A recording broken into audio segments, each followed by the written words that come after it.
I felt like it went very much the same as the Penn State game. I think Nebraska is a much better team than their record conveys. Um, and someone was saying that, they play Michigan close, they play Michigan State close, they played Oklahoma close, and Yeah. Ohio State beat Nebraska by a larger margin than all of those teams. Um, which, I mean, you look at it that way, and that's a positive. But um, yeah, there are offensive issues that this team has to work through and fix, um, especially with the run game.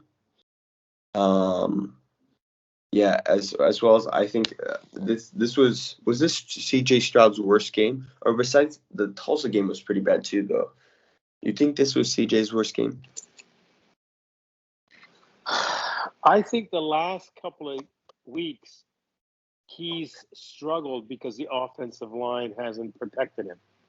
If the offensive line gives him time, he's going to tear apart any defense. I think even Georgia. But that's what the offensive line has struggled to do. So I think it's pretty much on there.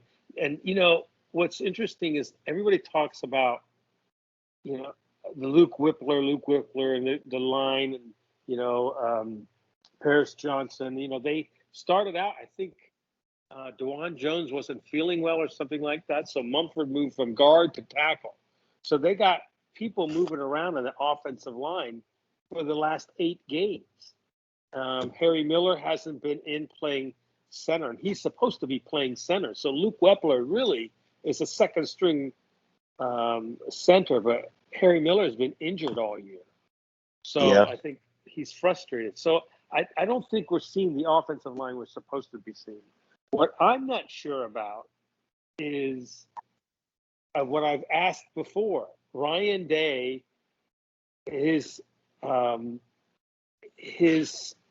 offensive strategy and game management and what he calls is starting to get picked apart, I think.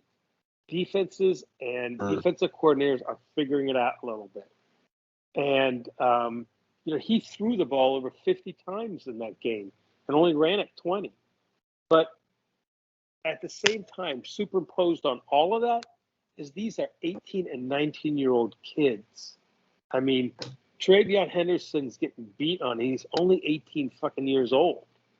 So, I think physically it's harder on him. He hasn't gone through a off season, bulking up with Nicky Marotti.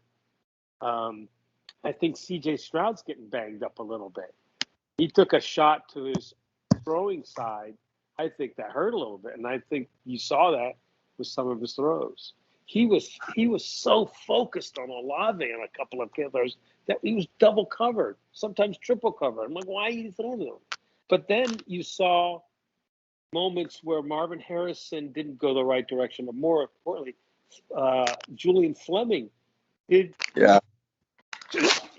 I think having they're Garrett not Wilson. they're not on the same page. So now I understand why Julian Fleming isn't seeing a lot of playing time. Yeah, I think having Garrett Wilson out definitely made a difference.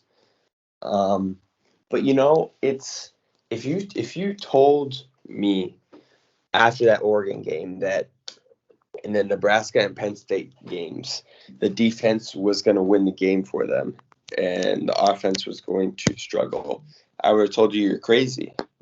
Yeah. I think it's amazing how much the defense has improved. The defense has improved. I think people are going to figure that one out too.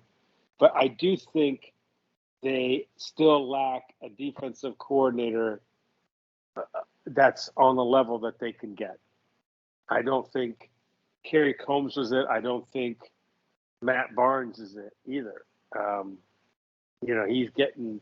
They're getting manhandled. We score that touchdown at the end of the second quarter. We should be going in with a 10-point lead. Instead, they come right back and score a touchdown on a single coverage. He put his players in the wrong position. It was he said it was my fault. We put them in a position like that. So I don't know. I think it's unprecedented what they did after the Oregon game to change their strategy and do a lot more zone and disguise things a little bit more.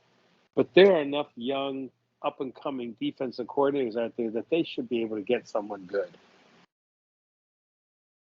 Yeah. For next year, I would agree. But I mean, I think for right now, this defense is on a trajectory to be more than good enough for what they need to be.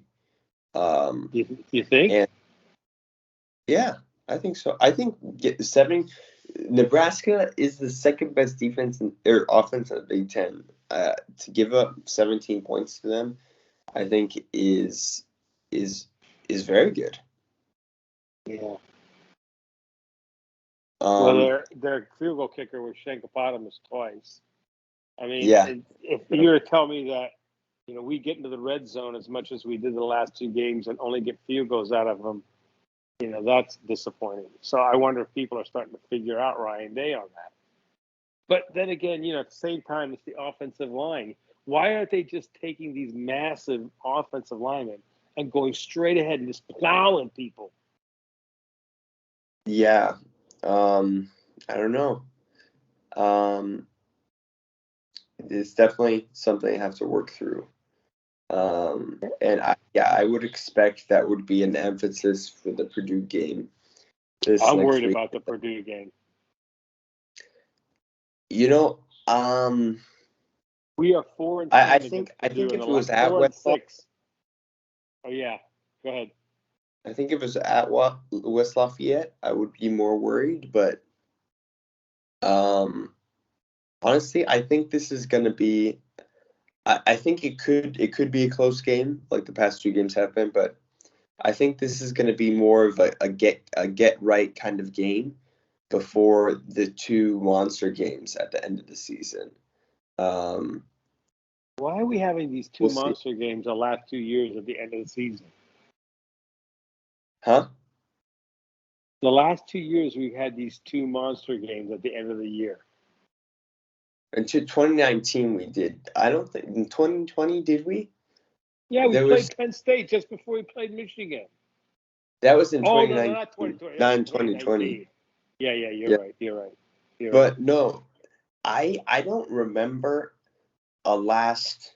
So Penn State, Nebraska, Purdue, Michigan State. I don't remember the last 5 games, a stretch, the last like 5 games of the season that were more difficult than this. Yeah, I think the 2019 stretch was tough, and it became particularly tough because we were hanging on a thread with no backup quarterback. Yeah, but that was really just only 2 tough games at the end of the season. I think this is a stretch of 5 games that are legitimate opponents that are gonna beat you up and can give you a run for your money.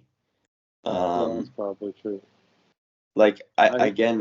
You might not say Nebraska's not that. They're 3-6, but I'm telling you, this Nebraska team, the way they play everyone close, they are. I think on a good day, they are as good as like Penn State. This team has problems, but I'm more comfortable than when this team had problems in the past. The fact that it's the team has kind of the same problems that and it's on the offensive side of the ball, which I trust Ryan Day. I trust Ryan Day to get it fixed, number one, and it's the team had running game problems last year that they really were able to fix. At the end of the season with Trey Henderson coming on late. So if the problems were still on the defensive end of the ball, I would feel a lot worse. But the fact that it's in Ryan Day's court makes me feel more comfortable about it, that they'll get it fixed. All right. Well, I mean, you're into the back stretch with 3 more games left. If they don't fix it now or never, man. I mean, shit or get off the pot. The other thing I don't understand is why C.J. Stroud is so opposed to running the damn ball. I mean, he has a clear 10 yards ahead of him so many times, and he won't run the ball. Yeah, that's a good question. I think probably it's like you do what you've been taught. So I wonder if, like, maybe not even Ryan Day, but just from his like high school days, like he was taught to always just read the field and not maybe run necessarily. Huh. Interesting. Now, he had Yeah. 2 interceptions, right? Yes, he did. One of them I don't think was his fault because he got hit by the defensive line. I think that's on the offensive line. But one of them, oh my God, I don't know why the hell he was going to Olave so damn much.